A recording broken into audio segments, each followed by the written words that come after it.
For Europe, the beginning of 2023 has been rather somber and bleak. On one hand, the NATO nations in the continent are dealing with the increasing pressure due to the Russia-Ukraine war, while on the other hand, nations there are enduring long drawn-out strikes.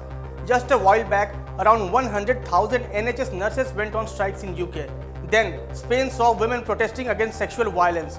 France also recently witnessed massive strikes over pension reforms. And now, teachers and civil servants in UK, among other groups, have gone on strike. And UK is not the only country where teachers are out on streets.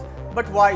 Why are teachers in UK and a few other European nations have taken to streets? And what are they exactly demanding? In this video, we break down these aspects for you. But before that, don't forget to like, share and subscribe to Oneindia. Yesterday, up to 500,000 British teachers, civil servants and train drivers were on the streets. This was the largest coordinated strike action since a decade, with unions threatening more disruption as the government continues to dig its heels in over pay demands. The mass walkouts across the country had shut schools, halted most rail services and forced the military to be put on standby. Yesterday was dubbed Walkout Wednesday. According to unions, as many as 300,000 teachers took part as part of wider action by 500,000 people, the highest number since 2011 when civil servants had walked out en masse. Tens of thousands of education workers marched through central London with placards which read, "Children deserve better" and "Save our schools, pay up." The strikers are demanding above inflation pay rises to cover rocketing food and energy bills that they say has left them struggling to make ends meet. In Britain, the inflation has been skyrocketing since a while. It has reached to the levels near 10 to 12% and that has affected the cost of living. It has simply increased it very sharply. The teachers' union said that despite some pay rises such as a 5% offer which the government had proposed to teachers, wages in the public sector have failed to keep up with skyrocketing prices, effectively meaning workers have been taking a pay cut.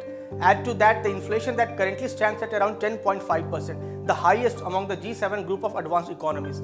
So essentially, the inflation has been rising steadily, but the hike in the salary has been modest, and that is the main issue.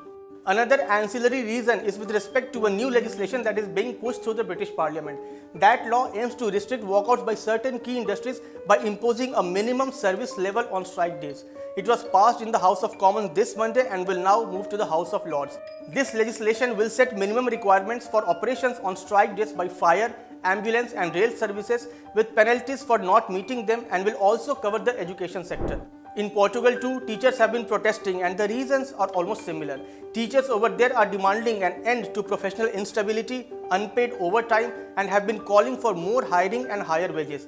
Teachers in Portugal have lost 20% of their purchasing power since 2009. They are also demanding to retire without penalty after 36 years of service, since obtaining a permanent job as a teacher can take decades of work. In Portugal too, low wages have been compounded by the astronomical rise in the cost of living triggered by EU bank bailouts and the NATO war in Ukraine. Inflation reached 9.6% in 2022 and food prices rose 18.9%. All these have been taking toll on teachers whose income there are not much, and that is why Portugal is also seeing protests by teachers.